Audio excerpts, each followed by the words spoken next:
Stallion, when we were recording the podcast, I asked you, what is one of the top reasons people give as to why they want to pay off their house? And you said? Because they won't have a mortgage payment anymore. It's the biggest expense in their minds. Gotcha. All right.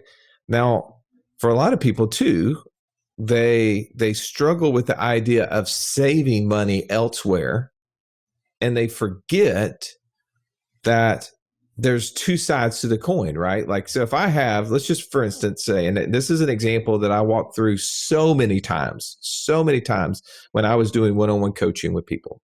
I'm just going to use a generic example. Their house is $400,000. They have a $200,000 mortgage left on it. Mm-hmm. They've got $200,000 sitting in an account, right? And let's just, for simplicity, the house is worth $400,000, right? So I got $400,000 of mortgage or home value. I got $200,000 of cash. And assuming I have nothing else, what's my asset total? Your asset total is $600,000. 600,000. Good. Right. 4 plus 2 is 600. You're following me. I love it. I love it. Okay. You know, like fast math, you're already excelling. All right. I said that they had a $200,000 mortgage. Right. And assuming that's all they owe, right? That's right. What is their net worth? $400,000.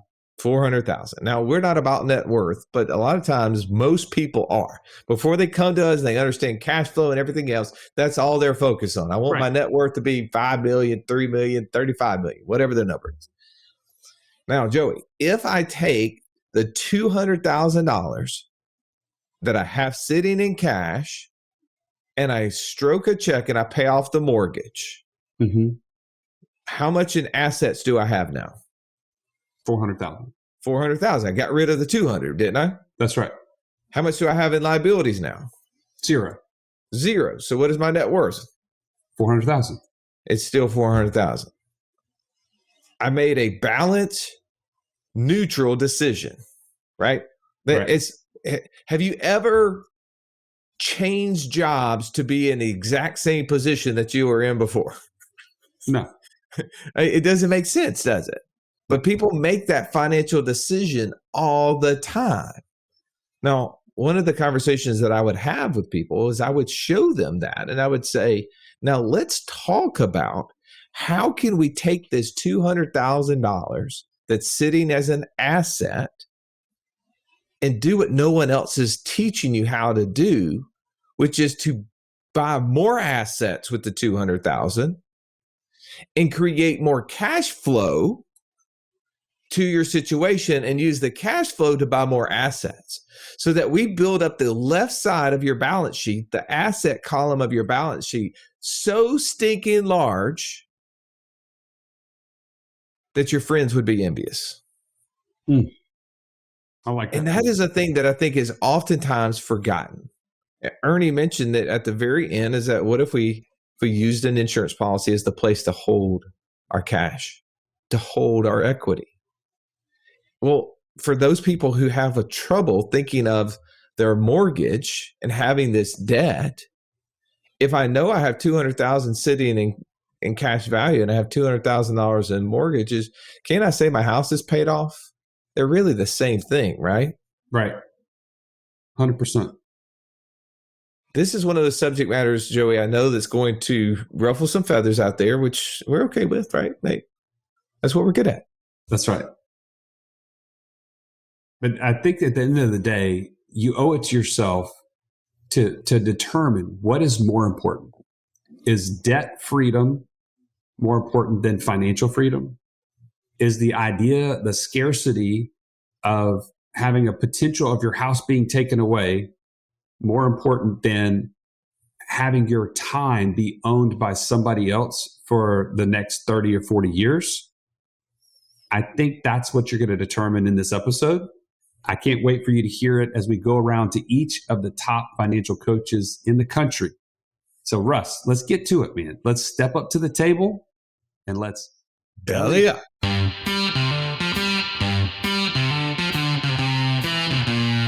Welcome to the Wealth Without Wall Street podcast, your guide to understanding how to get out of the Wall Street rat race and start your own mailbox money lifestyle. Now, don't let these handsome Southern draws fool you. These financial minds are teaching our country to enhance savings, increase cash flow, and create passive income, all without the help of Wall Street.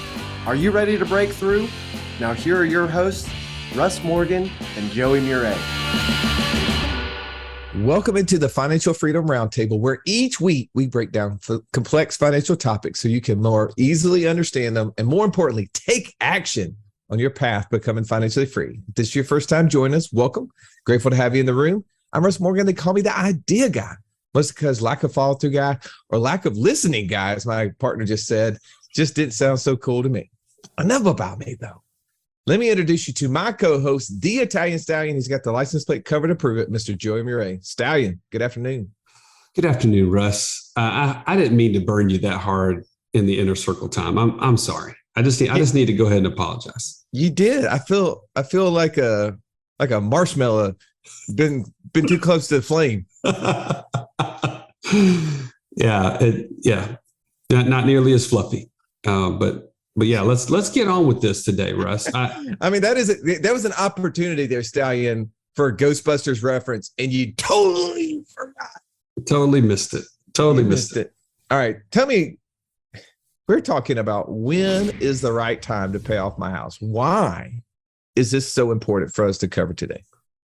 Well, I'm going to go ahead and say this. Like you act like this is such a no-brainer. Like this is not something that we need to cover. It's not valid. But there are so many conversations that happen on the coaching side. That's why I wanted these coaches to weigh in on this topic. They get this question a lot. And the reason is because the rest of the world, Wall Street, big banks, and everybody else has been telling them that this is the way to freedom. And my thought is there's a lot more perspectives on this roundtable that can help people break out of that mold and out of that thought process. That's why it's important. Okay. All right. I do think there's a lot of conversation about this. I think this is one of those topics that is brought up a lot. So I definitely think they have some valuable information to share with us. But thankfully, I don't have to listen to you for the whole time. I can pick the brains of these superpowers out there. And the first one, to my left, Mr. Incredible himself, his superpower is speed to financial freedom. And the real beauty of that speed is it's contagious. My man, JD Hill. Say hello to your fans, JD. Hello, fans. Contrary to what you may think, Russ, I'm actually really excited about this topic because I'm going to speak in absolutes. And I'm going to go all in on this topic. Before I'm generally relatively generic, not as generic as the Gooch, but today I'm going to be resolute and absolute in my answer. There it is. We're slinging flames around this place. There's arrows. Arrows are flying. That's right. Okay, I'm going to skip right to the Gooch because I got to let him into the conversation. If you're going to go throw in arrows this way, speaking of the Gooch, the retiree, Mr. Catch Me If You Can, when he's not killing bears with his bare hands or spear diving for tuna, he's dropping gold nuggets right here. The one and only Mark Haraguchi. Welcome, Mark. Good afternoon. Sun's out, guns out, so we might as well start slinging some, spears around here. Right time to pay off a house. I can speak from pure experience on this one, and the right time to pay it off is right up until you do. I'm liking your answers. What do you mean, Mark? You saying you've done it and you would never do it again? What do you mean? I'm saying I did it. I got the T-shirt, and right after I paid it off, I was super excited right until I paid it off. And then I paid it off and I went, wait a minute, there's all that money that's stuck in there. It's not doing a thing for me. So it seemed like a good idea at the time, right up until I actually followed through on the idea. So debt payer's remorse, is that what you'd call that? Yeah, pretty much. Yeah. That is, I've not heard that term, Joey. I've had buyer's remorse many a time. It's a new one. It's a new one for me. It's Dave Ramsey's thing. He borrowed it from him. I've recently heard of the partner's remorse, but debt payer's remorse. Very interesting. All right, let's get over to the true financial Sherlock Holmes of our day. No problem too difficult to solve. If I would have only known him earlier, I would be so much richer, says everyone. Mr. Downtown Ernie Brown. Nice to see you, Ern. Nice to be seen. Glad to be here. I like that JD is going to be pretty bold. Mark is off his mark as Mr. Generic, as we would call it. He's pretty strong. By the way, Mark is so strong in that area that I think we might as well start checking his underpants because he's probably wearing some Depends. Dang. Oh, man. As much as Mark likes saying it depends, I don't know. Hey, by the way, there's some very specific trademarks out there that you got to be careful you don't tread in, right, Joe? Joey and I were interviewing a guest who their company actually has a patent on some new Depends that will catch an accident in a hurry. It'll tell you in a hurry. Yeah, hey, go change that grandpa's Depends because he does had a boo boo. Yeah, hey, don't give away the other podcast, Russ. You can't do that. Are y'all early investors in this company? Oh, he's all in. I'm ready. They're definitely early adopters and users for sure. Okay, all right. Let's get back to the subject at hand. This is an important topic. I agree. Lots of conversation around it. Lots of people that are on this road to trying to pay off their house. It would be one of the biggest goals that maybe many people would say is on their list of items to accomplish to be financially free. But yet sometimes when they talk to maybe a financial coach or someone out there, they're being told they shouldn't pay off their house. So I want to talk about, is this important? How is it important? And where someone should be considering maybe the top reasons to pay off a mortgage. I'm coming to you, Mr. Strong. Jump in here, JD. Let's hear your thoughts on this subject today. Yeah, I'm gonna go with never. Hard line in the sands. You should never pay off your house. Ever. Okay, but I'm giving you the top reasons people identify to pay off their mortgage. Okay, so maybe let's start there. I realize you don't want them to pay it off, but what are the top reasons that people? I wasn't listening. It's okay. I will repeat. And that would be one of the top reasons why people pay off their mortgages. They weren't listening. That's right. That's right. That's too. Okay. We've surveyed 100 people. What are the top reasons people identify of why they are going to pay off their mortgage? What's your number one reason that people give? To be debt free? I don't know. Okay. All right. Survey going to Mark. What is the top reason people give as to why they want to pay off their home? There's an emotional component. So now we've got feelings involved. The internal struggle. Ern, what's your top reason why people have decided they want to pay off their home? My spouse wants me to. The spouse wants them to. Stallion? You know what? If I pay the mortgage off, I'll never have a mortgage payment. That's logical. Wow. So they're trying to get rid of the payment, right? Okay. They see that as a drag or as a noose, right? Having this payment. But and let me say this, JD, you mentioned it's emotional, but there are people, like we talk about finances as if they're always black and white, but people have experiences where someone lost a house and they got kicked out and they were a kid and they have that burned in their heart, like, man, this was impactful to me as a kid. I never want to have that happen to me. And they blame the fact that there was a mortgage, right? So this is legit. When you say my spouse told me I want to do it, maybe that's their experience. And so that becomes messy, you know? All right, would you shut up so I can give my answer? We got to keep going. There are so many more reasons. We got to keep going. Hey, how about I just completed baby step number 5. I can't go to number 7 without doing number 6. I cannot be generous unless I've paid off my house. That's right. Okay, That's so right. we've all had a chance to go around. Is anybody got a number two that they want to just throw out there that we didn't hit?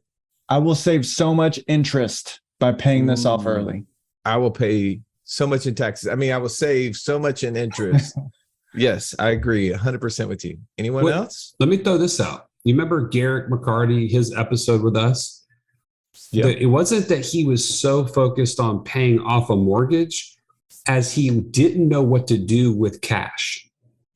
And so he opted to the default of, I'll just at least pay it into my house. That's a safe place where I can put capital. I'll just store cash in my house. And he found out obviously later that that wasn't necessarily the safest place for him to put it, but that's a real reason. Mm-hmm. People think. All right, let's quickly let's identify out of some of these. What are the ones that we should focus on? Because we have limited time on this podcast. I want to make sure we get to all the things. So one is internally, I'm stressed out about it. Mark, I think you hit the nail on the head talking about that, right? So let's break that down. How do you, as a coach who have been there, done that on paying off the house, realize it was a mistake, how do you communicate facts, logic into a situation that is emotional for that individual? The way that I approach it is, I don't say that for me, it was a mistake. I view it as a mistake. I'm not going to say it's a mistake for someone else, because your wants, needs, and desires are different. I approach this through the question of, is this getting me closer or further from financial freedom? And now all of a sudden, it's not a right or wrong. It's not a Mark said this, Mark said that, or I should do this. No, it's ask yourself the question.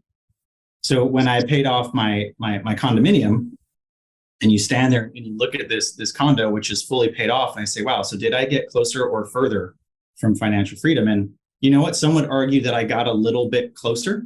People do get a little bit closer. Well, in that case, it was an asset because it was kicking off rent. So yeah, there was a little extra cash flow. But how much more cash flow could I have had compared to what? So if you're going through this question, you're asking, when is the right time to pay off my house? Well, in the absence of something better to do, like Joey said, that's where some people are going to default.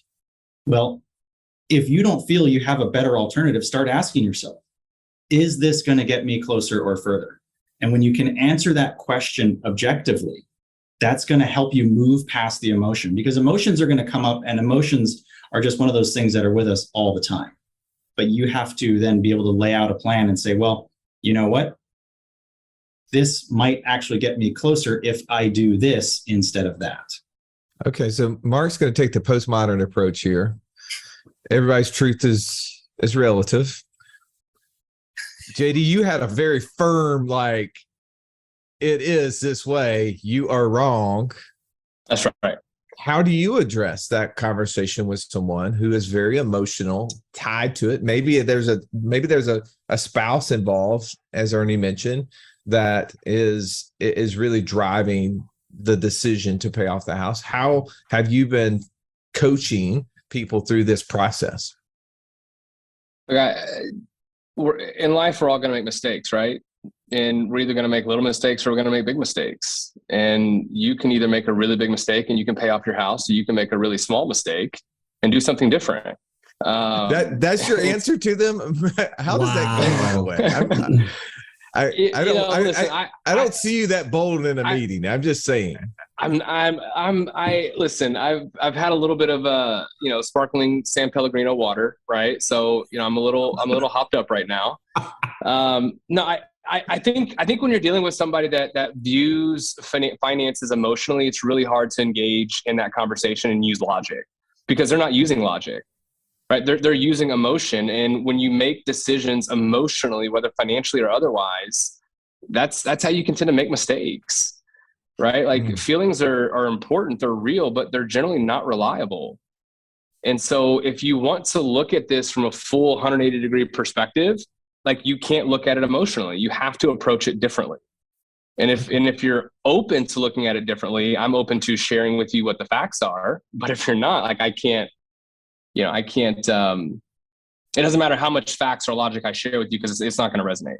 Well, I agree with that 100%. One, we have to remove emotion from decision making, right? Emotion confuses, doesn't add clarity to the situation. So in order for us to create clarity, we have to actually sit down and say, what's the goal, right? The goal isn't to be debt free. Debt free doesn't mean anything. Financially free doesn't mean anything. We have to figure out, what is the goal? Why is that goal so important, right? And a lot of times people are making decisions based upon limited information.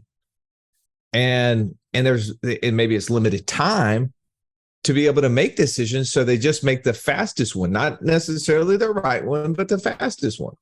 And arguably, sometimes those decisions are the wrong ones. Sometimes they're right? Sitting and doing nothing isn't always right either. But we have to figure out, if you're going to do this, go through the process of figuring out what is your goal. Not shocking, right? In our process that a lot of people will engage in, they take the passport challenge. They understand in that process, what is the goal? They define it. And then when you have a goal, you can start measuring things against that, right? Is the decision that, Joey, you've helped me many times by asking me, when I would come to you with a financial decision I was pondering, you would say, how does that measure against your goal? Is that going to help you get closer to or further from financial freedom, from your goal? So right. You had to well, I was just going to say, that to me is how, from an emotional standpoint, I would say, JD, one emotion can trump another. And in the sense where someone has been focused on the negative, the scarce idea that, man, if I lose my house, that's just the most devastating thing that I could have.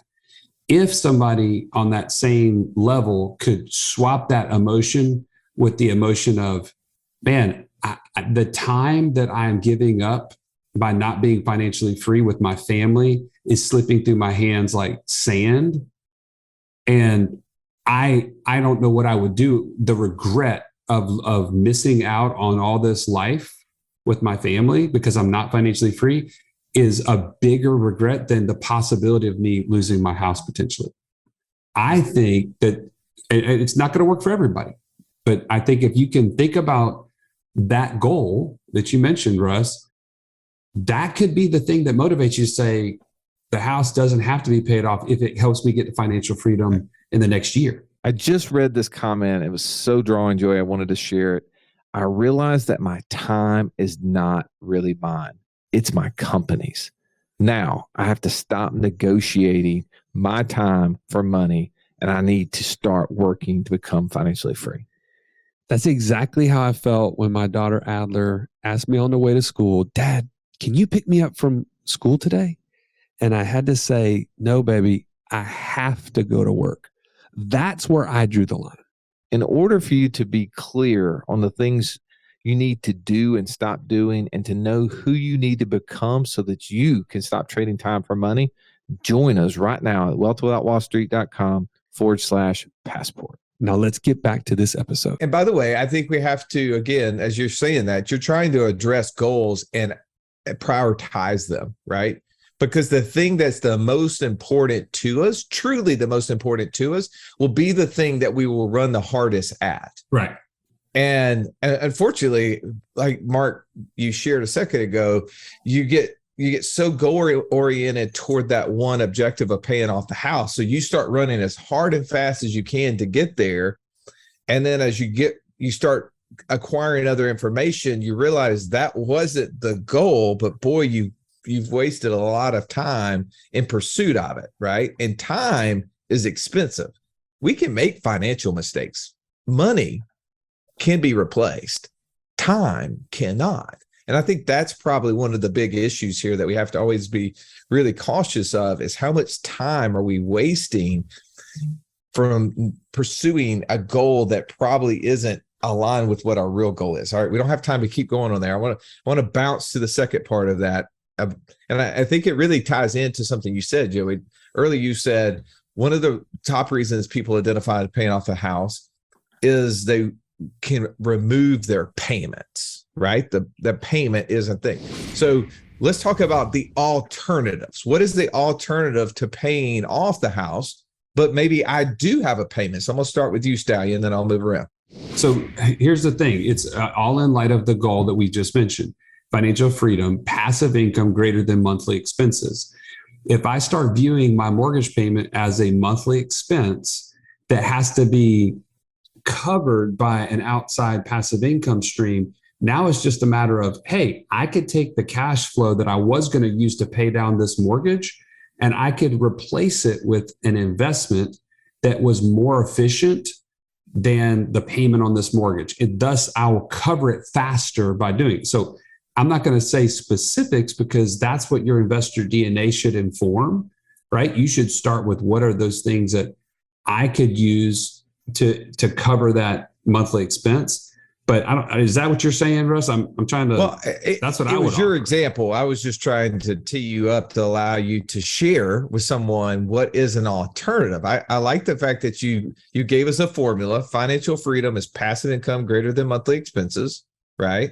If I have zero passive income and I have $5,000 in monthly expenses, as a percentage, how close am I to financial freedom? We're at 0%. Okay, let's just say I pay off my house and my mortgage payment was $2,000 a month. So now I got $0 in passive income and $3,000 of monthly expenses. How close am I to financial freedom? You're still 0%, Russ. Okay, perfect. Now, what you're saying is, if there was some way with all those extra dollars I was using to pay off the mortgage, and I could create some level of passive income on the right side, not only am I getting closer as a percentage to financial freedom, but if I do well enough, and that, say, is $2,100, given my example a second ago, if my passive income was $2,100 and my monthly expenses were $5,000, as a percentage, how close am I to financial freedom? You're a lot better. Little 40%, right? That's right. Yeah, exactly. Okay. And I got more coming in than I have going out. Yes. All right. So let's talk about alternatives then, Mark. Tell me some alternatives that you personally employed, right? Because you said you went one way, and obviously you made adjustments. So you started employing alternatives to paying for the mortgage, to not paying off other mortgages. What did you do? In the last 15 years, when was the best time to buy real estate? Today. 16 years ago. Right after the '08 meltdown, right? Right. So after the '08 meltdown was probably some of the best times to buy real estate. And guess what I did right after the '08 meltdown? I focused all my dollars to paying off that mortgage. Oh. So I missed out on quite possibly one of the most lucrative times to have gone after real estate. Again, I'm only speaking to real estate, and I do long-term rentals in this time frame. Hey, can I put some guardrails around that real quickly? Okay. So if every year you were paying off, let's just say $20,000 worth of mortgage payments, right? You could have bought one house with a $20,000 down payment. That was $100,000, right? Mm-hmm. And I hope you really quickly focus on what I'm about to say here. If you bought a rental house every year, just one every year for 10 years, at the end of that 10 years, starting in year 11, did you know that you could roughly take out about $100,000 out of that house? And just ballpark for me, Ernie, how much in taxes would they pay on that $100,000 they took out of that one rental house? On a refinance? Yep. No taxes. Zero. So starting in year 11, they take out $100,000 and pay zero taxes on it. What could they do in year 12? Couldn't they do it again from the second house that they bought? Yep. How about in year 3, year Yep. 4, year 5, year 6, year 7? So Mark, 10 years after that process, you could have been taking out $100,000 a year tax-free. Just as an example. Okay. I'm just trying to give everybody guardrails to what you're saying. Well, I'm just trying to press home the point of, when is your dollar the strongest? Today or tomorrow? Today. Today. Right? In the last month, I saw gas in my area go up 25 cents. So it's 25 cents increase in a gallon of gas just in my area. And if you were to run that through as a quote dollar number, it's not pretty in terms of percent of increase. So another common question is, man, you know what? Or a common statement is, man, if only I could have started my infinite banking policy years ago.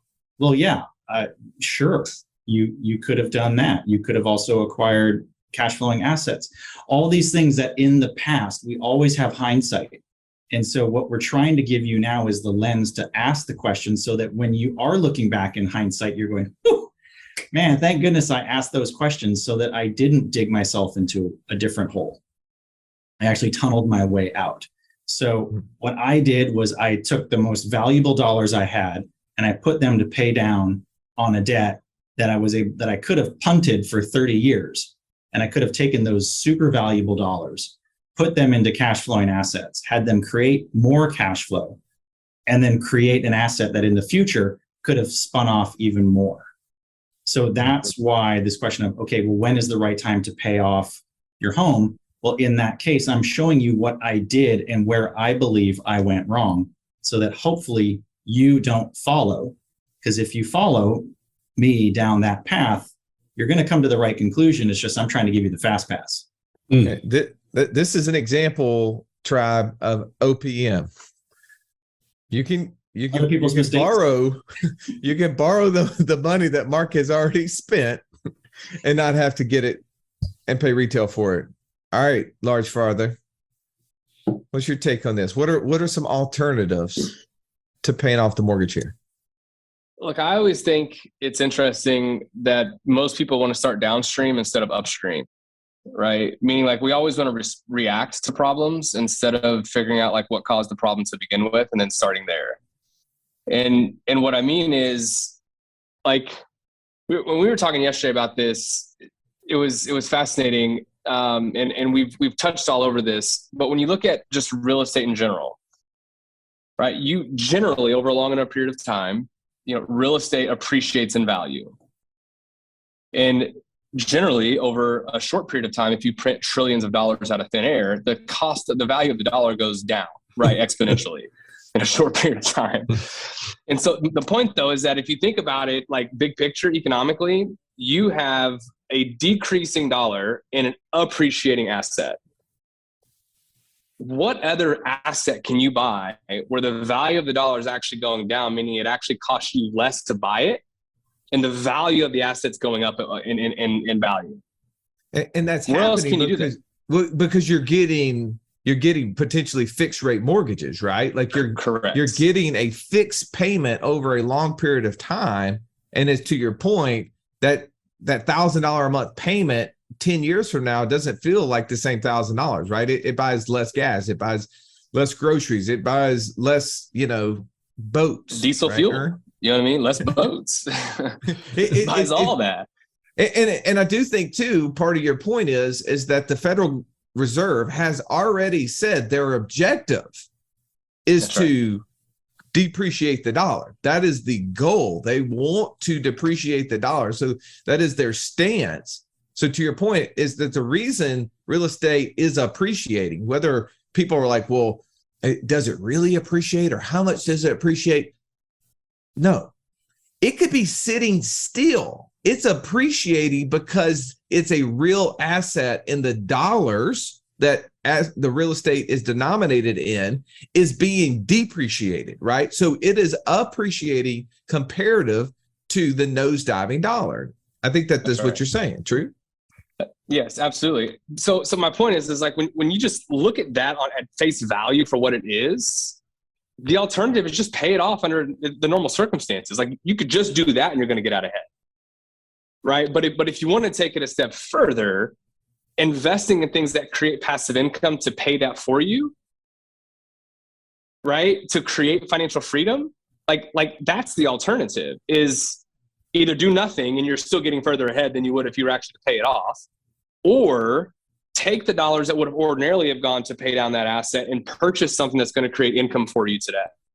Okay, I'm going to piggyback what you said with also what Mark just said. He said, I took the most valuable dollars, today's dollars, to pay down a mortgage I could have punted for 30 years. But what you just mentioned is go get passive income today. What sort of dollars does passive income produce?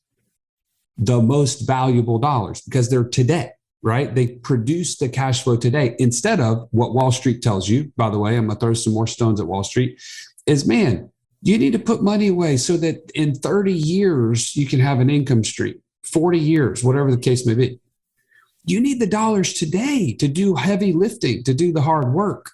And the passive income that you need is going to help pay that mortgage down even, it could be even faster if you used it. I'm not going to use it for that, but you get my point. Create valuable dollars today. And if you don't know where to start, that's what these guys are here for, by the way, right? That's what our process of the Passport and the Pathfinder will help you set your goal and then create the investment DNA that will help you get that passive income today. If you don't know that, go ahead and get on a call with these guys, right? wealththatwallstreet.com/free call and get started. Like, this is the alternative. All right. So here's one of the things I think we're talking about alternatives, and I want to make sure I put a disclaimer here, right? What is good for us doesn't mean it's good for you, right? Not all of us possess the same talent. So one of our mentors, Sharon Srivatsa, said this when we were at the Passive Income Mastermind. He said, just because JD did it, I can do it. And he says, no, that's not true.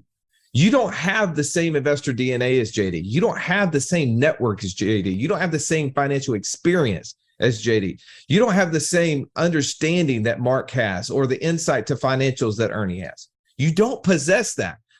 It's cute to say that you could do what they do, but that's not true, right? But what you have is your own unique set of gifts and knowledge, and you can continue to borrow others and apply it.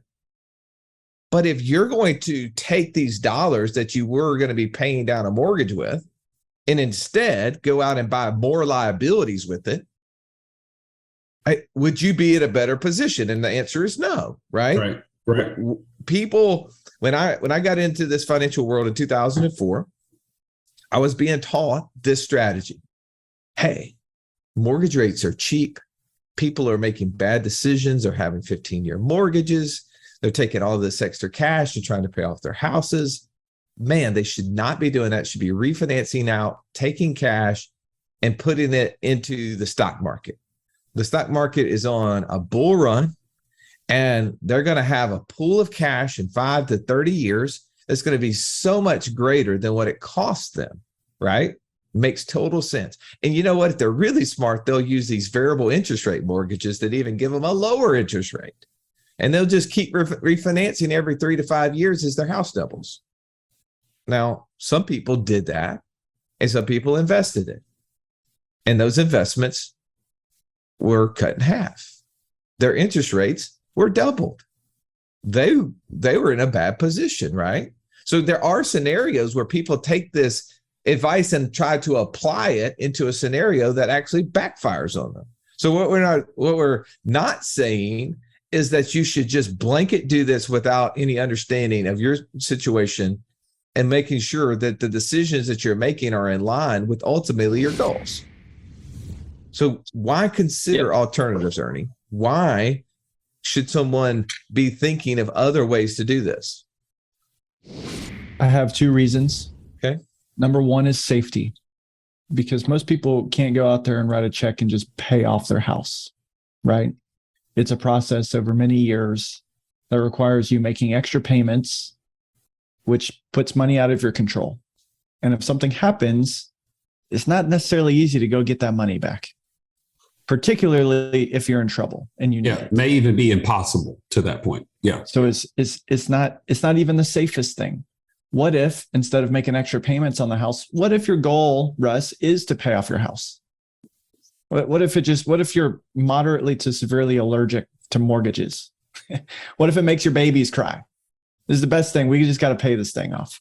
What if, instead of paying down the mortgage, you went and opened an insurance policy, started stuffing cash into it for the purpose of infinite banking, and we built enough value, you went and took a loan and paid off the house, paid off the mortgage. That would be safer than you paying it down over time. Just one idea. The second reason why we should consider opportunities and alternatives is the key word, consider. When you're so focused on paying down the house, you're only thinking about that one thing. But when you put yourself in a position of cash, it opens your mind to consider alternatives. And when is learning ever a bad thing? When is considering alternatives a bad thing? When is getting exposed to what successful people are doing a bad thing? These are all great opportunities that will not engage in our brains if we're constantly putting money out of our control. For those two reasons, I'm out. I'm paying off the house.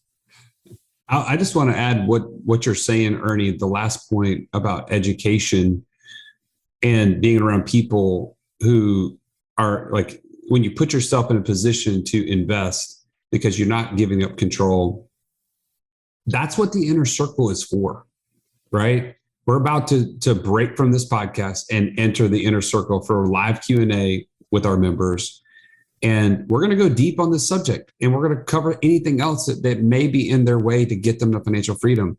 They're going to have a specific time where they just mastermind with each other so that they can get unstuck from the things that may be holding them back, whether it's emotional, financial, whatever it may be.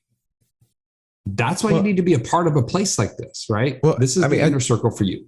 Well, last month inside the inner circle, we were learning from the land geek himself, Mark Podolsky. He was teaching us his land flipping formula. In the month of July, we're focused on what, Ernie, you were just talking about. You threw it out really nonchalantly, like you should have taken that money. You should have structured an infinite banking system to be able to house that cash, let the equity in the life insurance be the holder of your equity, your home equity, giving you access to the cash without any restrictions, right? No limitations to appraisals. It pays a death benefit in the event you were to die before you pay off the house. So your family's in a multiplied scenario from that position. Next month, we're talking about how do we leverage cars? How do we create passive income streams through the possibility of using apps like Turo, right? We're going into the car rental game. The next month, we're talking to a guy who built a platform that shows us how to do group investing with our family and friends. How do we start compiling dollars from many people so that we can start investing as a group and start taking action? We don't have to be a part of these huge investment syndicates. We can be that, but that's what we learn, right? That's what the inner circle gives us. And as well as the masterminding that happens that you were just referring to, Joey. Like, to me, the best opportunities happen from those around us striving to accomplish the same thing. If we're the only one out there searching, ultimately we're going to end up being and doing the things that other people near us are doing. And I think probably the reason you see most of the people trying to pay off their house is because that's the number one objective for the friend group that you have. Final thoughts, Mark. Final thought is, if you've already gone down that road and you have paid off your home, you know what? At least congratulations to you for doing that. But I also want you to know it's not a one-way street. I did it. I have clients who've now found themselves in a spot where they have paid off a home and they're saying, oh my gosh, how could I come up with more money? Just because you've paid that thing off, it doesn't mean that all those dollars truly are stuck in purgatory. We could find a way to ask the questions, is there something else you could be doing? Is there another opportunity? Is there a way to get you closer to financial freedom? And for me, that was re-liberating those dollars. And for one of our other clients, it was for re-liberating those dollars as well. But that's where those conversations come from. Asking yourself the question, is this move, is this decision, is this opportunity getting me closer or further from financial freedom?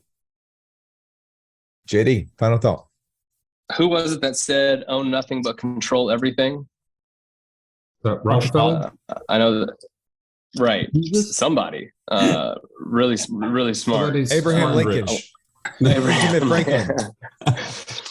It was somebody, right? But I love that idea because it helps, I think, also to frame everything we're talking about, right? When I have my house paid off, I own it, but the bank controls the equity because I have to ask them permission to get access to it. And so I don't think people fully understand how a lot of that works. And I didn't fully understand it either for as long as I was in this financial industry. And so I really started getting around people like you guys and the folks within our community. And so I think if you want what everybody else has, then do what everybody else is doing. But if you want something different, then you have to be willing to do the exact opposite. And if everybody is working to pay off their mortgage, but you don't like the financial results that they're getting, you probably shouldn't make the same financial decisions that they're making. Gotcha. Ern, final thoughts.